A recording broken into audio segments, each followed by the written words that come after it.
So a great little phrase to hold on to is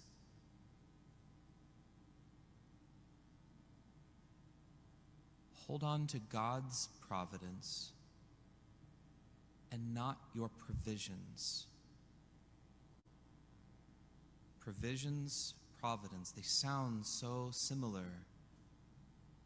But provisions is what we have, and providence is what God has.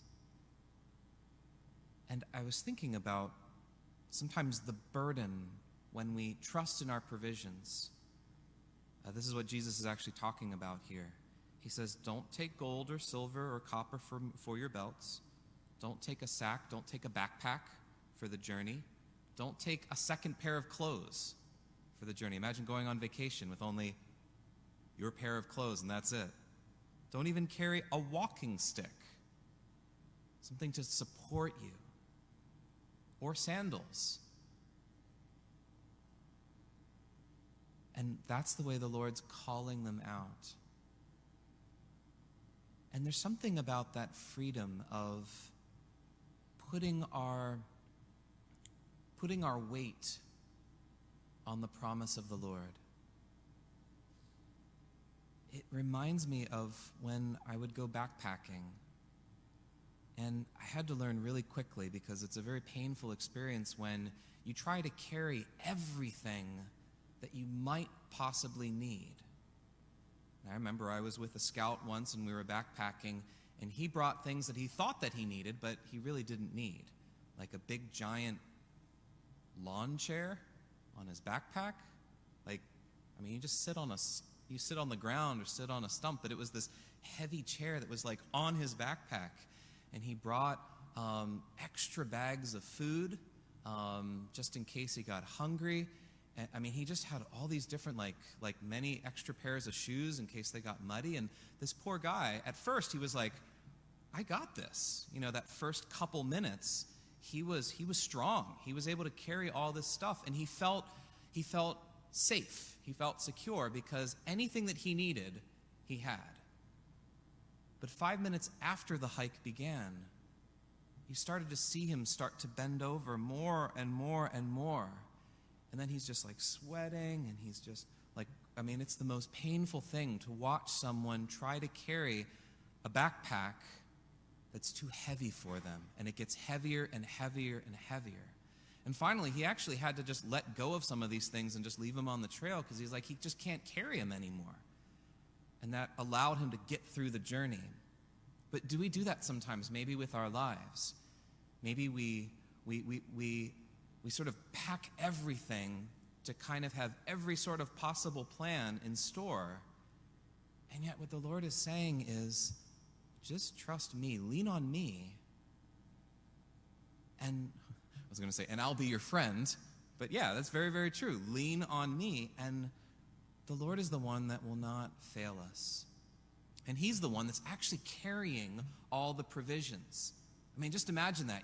Imagine this fellow, and he's carrying all this stuff. He's getting weighed down. And he keeps hearing this voice saying, let this stuff go.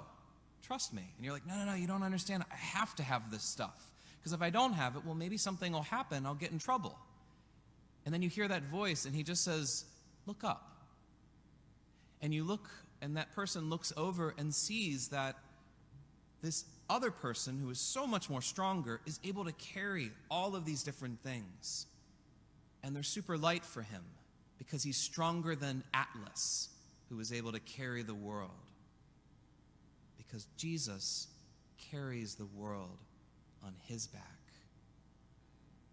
And he offered his life so that this world might be saved. He has all that you need. He has all the provisions. And so if we keep our head down and say, no, Lord, you don't understand. I need to have this stuff here. And the Lord's like, I have everything that you need, so let your backpack go. And I actually have better quality stuff in my backpack. I have better tasting food. I have something that you can sit on that is so much more comfortable. Trust me.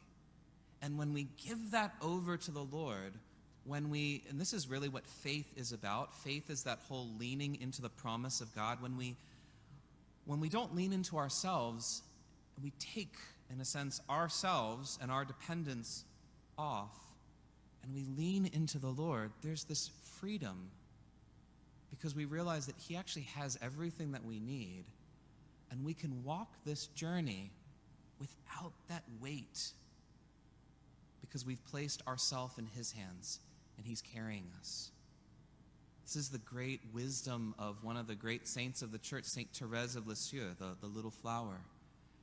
She was saying that she was struggling to try to climb these stairs, climb these mountains, as she saw all of these great saints before. But then she learned that the secret to holiness was not doing great deeds, but actually was littleness.